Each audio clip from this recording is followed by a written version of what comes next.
Jim, as we finish out the day, share with us some of your insights on how to achieve a fulfilled life in God. I'm glad you asked that, because I think I've found the formula, both for myself and for other people. So I've got a little thing I put together called God's Formula for Fulfillment. And it's pretty easy to follow because it's 4 words, each which begin with the letter D. So the first is, discover your gift.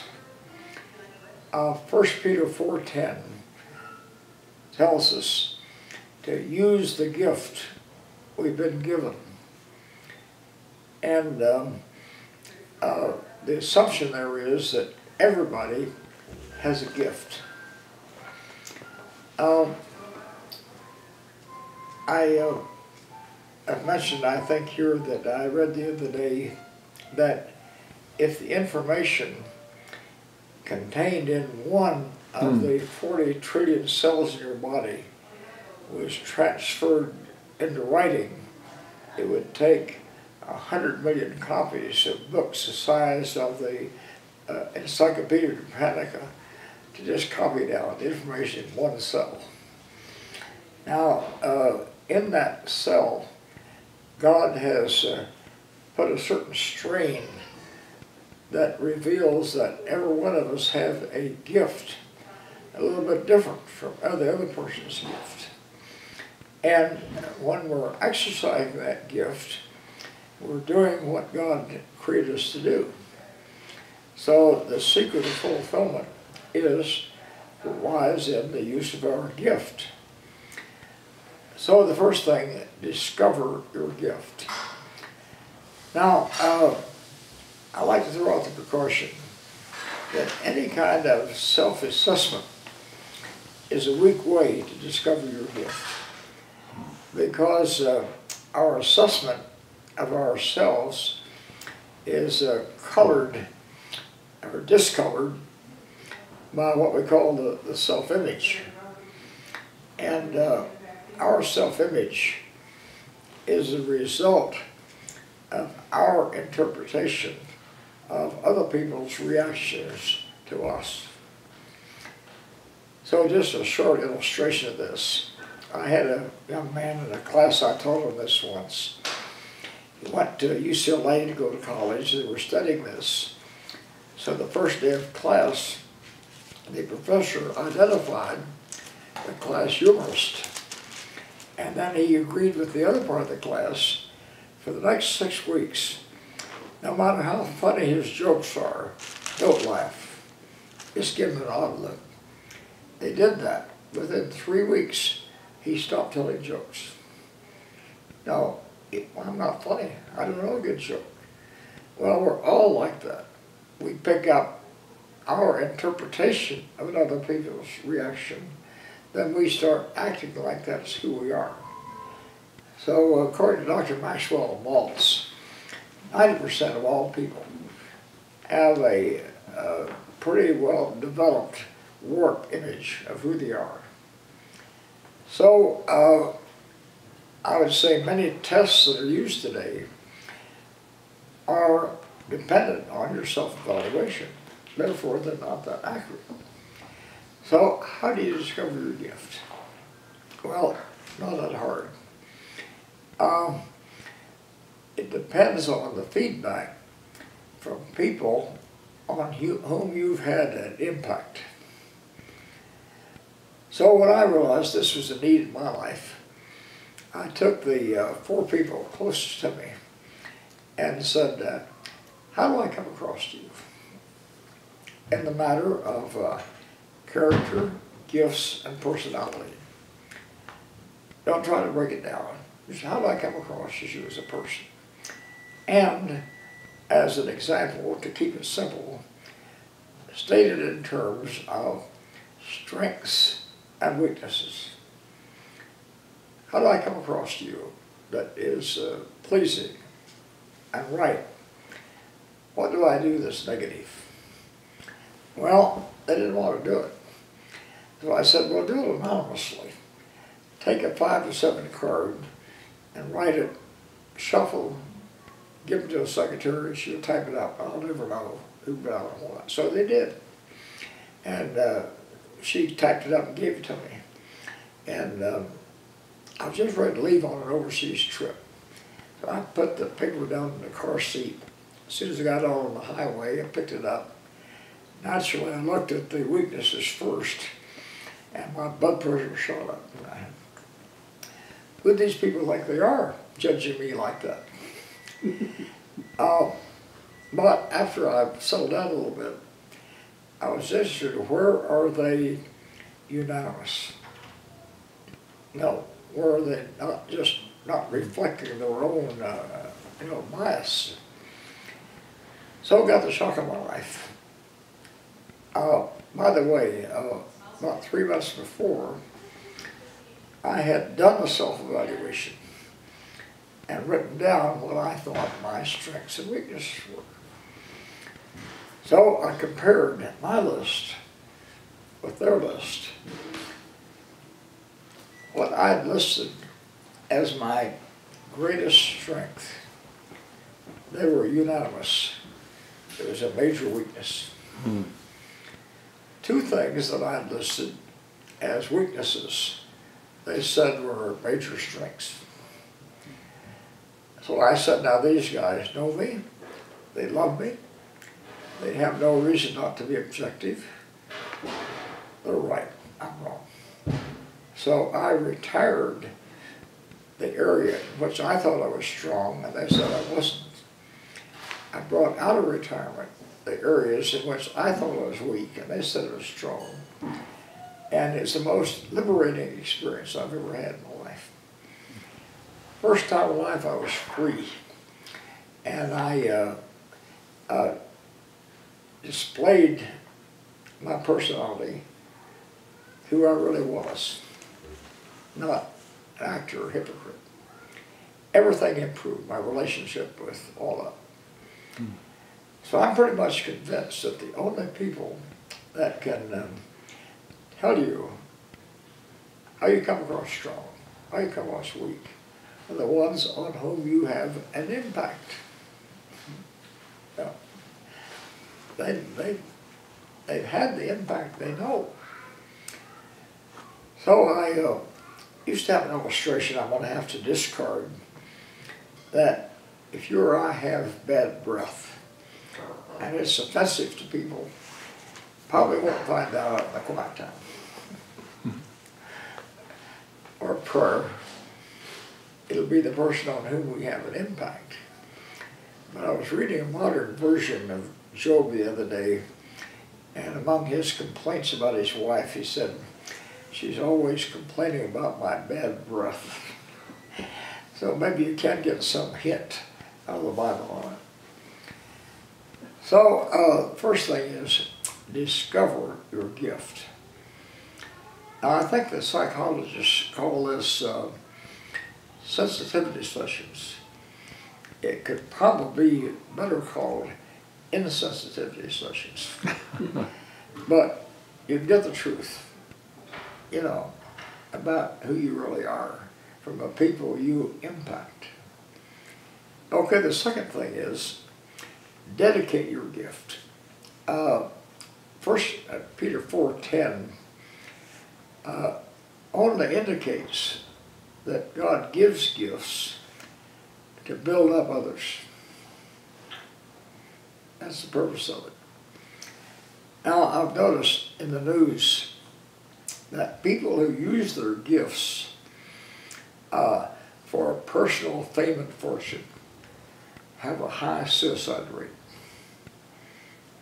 and no satisfaction in using your gifts. Keep it light. I'll tell you a story. A friend of mine lives in Montana. He got a friend that drives a pickup. So he was outside of Billings a few months ago, and going down the freeway, and there was this Mercedes stock guy who had his thumb up. So he stopped and picked him up. He said, my car stopped, I can't get it started. My cell phone won't reach my tower, you know, so here I am. So my friend's friend took him in, got him rent another car, you know, on his way. About a week later, the local dealer called this guy and said, your new pickup is here. He said, I didn't order a pickup. And he said, well, there's one here for you. There's a package with it. If you want to come down and get it, you can. So he went down. Here was this brand new pickup with everything extra that in existence on it. He opened the packet, and there's a letter in there, and said, my car stalled on the freeway, and I got out trying to get some help. And he said, car's just buzzing on by. So I decided I want to count them, and the first person that stops, I want to give him $1,000 for every car that didn't stop. So there was a check in the package, title, insurance and everything, and a check for $110,000. It was signed by Bill Gates. The Gates Foundation has to give away $5 million a day to keep within the tax laws. So our gifts are made to benefit others. And I don't know much about Bill Gates, but I admire him for quitting his job as the chairman of Microsoft just to preside over giving away $5 million a day in that. So the second D then is dedicate your gift to a higher purpose. I haven't verified this personally with any member of the Graham team, but I think it's true that Jack Paar on NBC was the first of the late night show artists. And when the late night show came on, the other networks might have well closed down because the audience shifted over to NBC. So it was reported that CBS gave Billy Graham, offered him $1 million a year if he would go on late night show opposite Jack Paar. And he said, what would I do? And they said, well, you can connect with people. We don't care what you do. You know, people will listen to you. He could have picked his career in Hollywood. He could have had a career as a Shakespearean actor on Broadway. I think that Billy is probably glad that he dedicated his gift to a higher cause than his own fame and fortune. The third thing is develop your gift. The most famous brain surgeon in the world right now is Dr. Ben Carson back at Johns Hopkins University. Dedicated Christian. People come from all over the world to be taught by him, and he gives them his testimony. The doctor who completed the Human Genome Project has written books on Christianity. People come all over the world to learn from him. He gives his testimony. So I've been making a statement the last few months that nobody's challenged me on yet. But when life is over and your obituary and mine is written, what's contained in that will be relative to how well we developed our gift. So our lifetime paradigm of influence is relative to how well we developed our gift. That's the path to influence, is developing your gift. Well, then the fourth D in it is deploy your gift. Once it's been discovered, dedicated, developed, deploy. I occasionally speak to soldiers at Fort Carson before they go overseas. So I was speaking to a battalion headed for Iraq a few years ago, and I had a secular version of this. I said, now while you're overseas, develop your gift. If it's tennis playing, chess playing, or whatever it is, you know, become the best in your outfit. Well, that's a good way to occupy your time.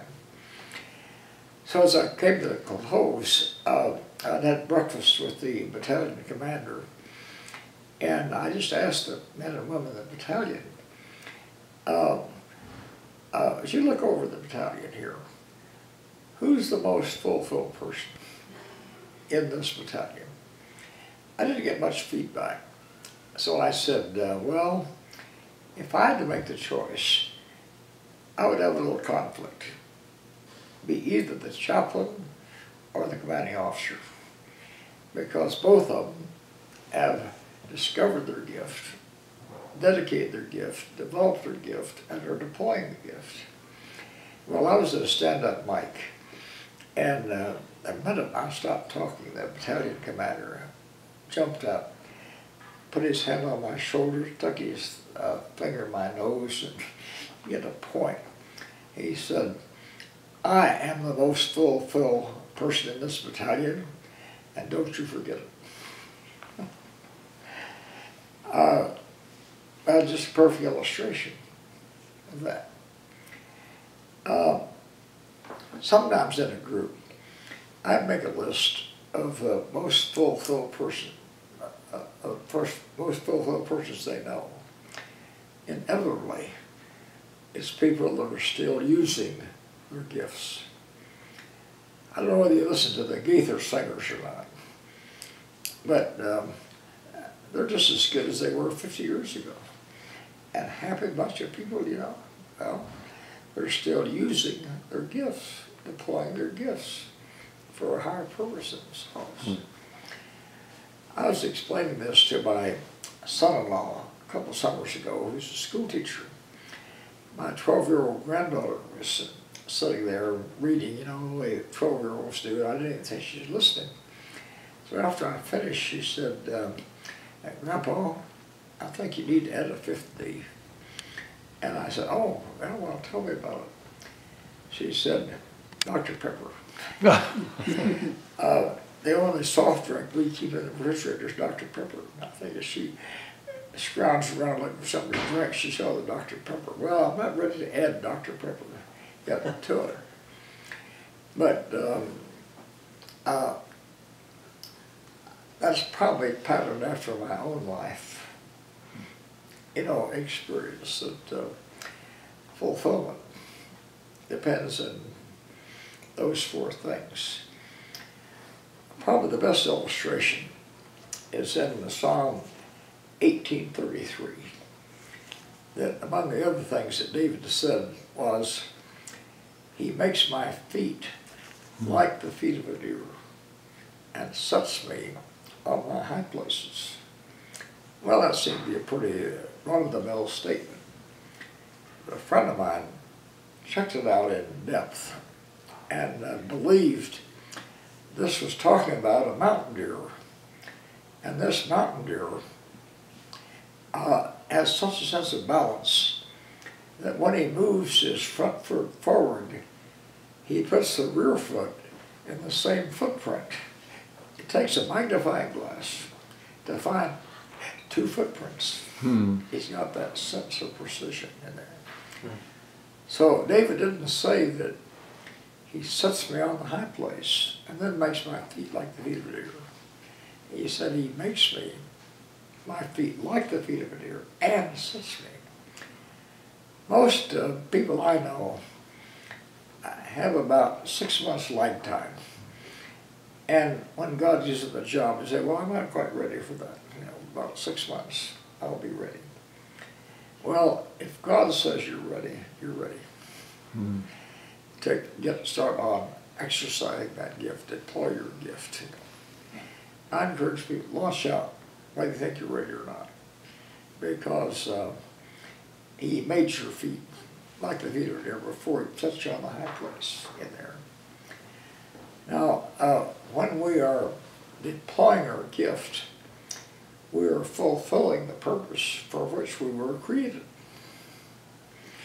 What greater fulfillment can there be than doing what God created you to be? A book I have, this Episcopalian priest makes a statement. He said, everything that's ever been created has been created for a purpose. To the degree that that which has been created is fulfilling the purpose for which it was created, it is at that point of time perfect. So, want to be perfect? To the degree that we're fulfilling the purpose for which we're created, we are at that moment of time perfect. So Ron, you may have some feedback, but that's just a brief of my formula for fulfillment, the 4 Ds. That's good. Any questions, comments? A thought that came to my mind was this verse from 1 Timothy, train yourself for godliness. And the idea of every house is built by someone, but the builder of all things is God. We know that God is the one that changes us, but I can take initiative. And so that's what you're explaining here is we need to take initiative in this area. And the way you've presented it, it sounds like it could be kind of fun to bring our friends and close acquaintances into it. And then by faith to not settle for mediocrity. Yeah, important point I think that I tell students, you know, when you go into a profession, be the best in your profession. Yes. You don't have to go to people. They come to you if you're the best in your profession. You have a built-in audience. Talk about fulfillment. Paul talked about being content in any and every situation. How does circumstances impact your fulfillment of your being feeling fulfilled? Well, you know, in the Old Testament, in Exodus 21, it talks about the bond slave. Every 50 years, the slaves had to go free. But if a slave said, I love my master, and I don't want to go free, well, to make sure he wasn't pressured, they had to get the magistrates in the city and examine him. And if they were sure this is what he wanted, they took an awl and bored a hole in his ear. It wasn't like a set of earrings, there was a hole in it that you could see daylight through. So he was called a bond slave. And so throughout the New Testament, when Paul called himself a servant of Jesus Christ, the word he used was the Hebrew word for bond slave. I mentioned we lived in England for 3 years, and British preachers are well trained. You know, you never hear a poor sermon by an Englishman. So this guy, the head of the Methodist denomination, was at a conference I was attending, and the theme of his presentation was the only place of perfect freedom in the world is being a slave of Christ. Only place of perfect freedom. And he made his case for it. He said, a slave doesn't have to worry about food, clothing, shelter, medicine, retirement. Somebody else takes the whole responsibility for everything he does. So I think this was Paul, you know, when he opened those prison epistles, he said, Paul, a bond slave of Jesus Christ. So maybe he's an example of what the Methodist preachers were saying, you know, the only place of perfect freedom. One of the earlier martyrs, I think it was Athanasius, that was called in to denounce his faith. And he said, no way. So the examiner said, well, if you, don't repent, change your faith, I'll put you in jail. And he told him, he said, maybe he's the guy that coined the little poem that iron bars do not a prison make, or stone walls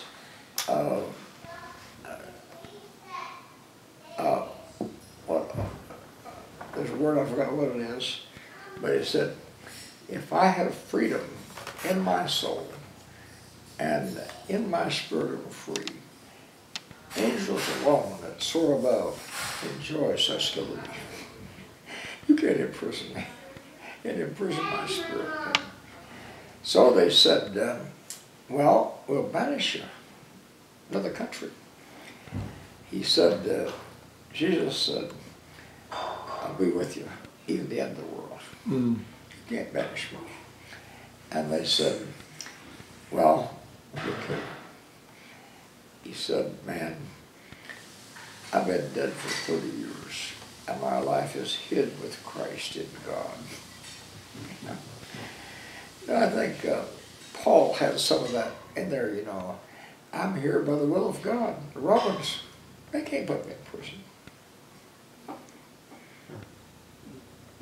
Never gave me any credit for putting him in prison. Or the Jews either. I'm a bond slave of Jesus Christ. It's just.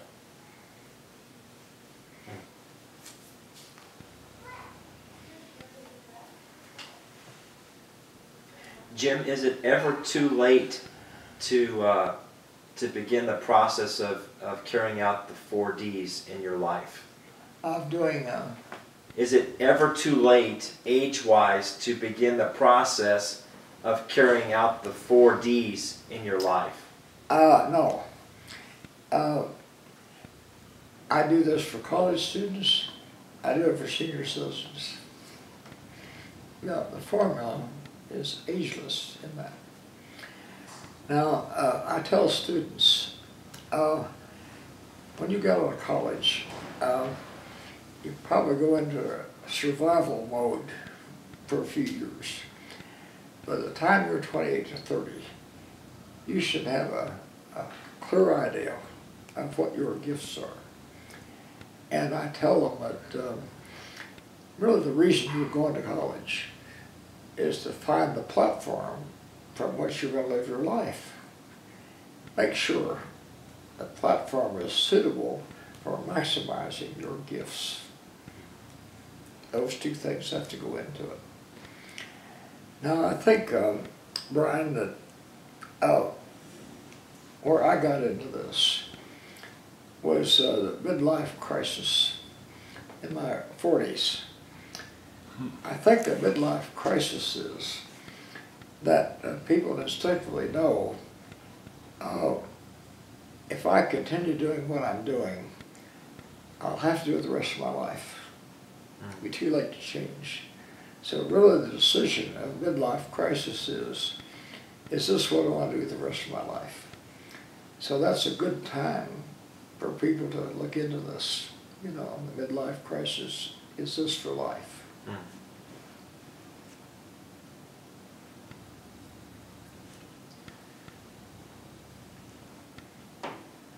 Jim, what is a good way for somebody in their 20s to find out what their gifts are, what they're good at? Yeah. If I'm talking to a younger person, I will gently say, as far back as you can remember, what have you always wanted to do or to be? And then, were you fulfilled when you're doing it? Were you successful when you do it? Were other people edified when you did it? So you can get some pretty good clues just by asking those questions, you know, certain things that people like to do. And I would say the majority of teenagers, early 20s, have their goals set on something. You know, they already know what they want to be. And I meet kids all over want to go to the academy. You know, I want to do this.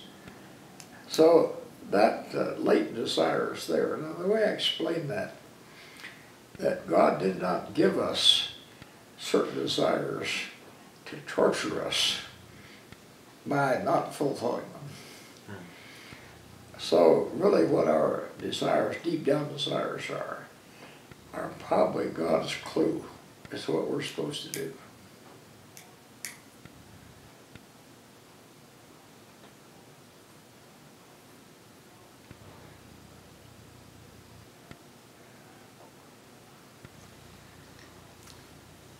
Thank you, Jim. Discover, dedicate, develop, deploy. Well, keep showing us year after year how to do it. I guess you're involved in this too, aren't you? Thank you very much.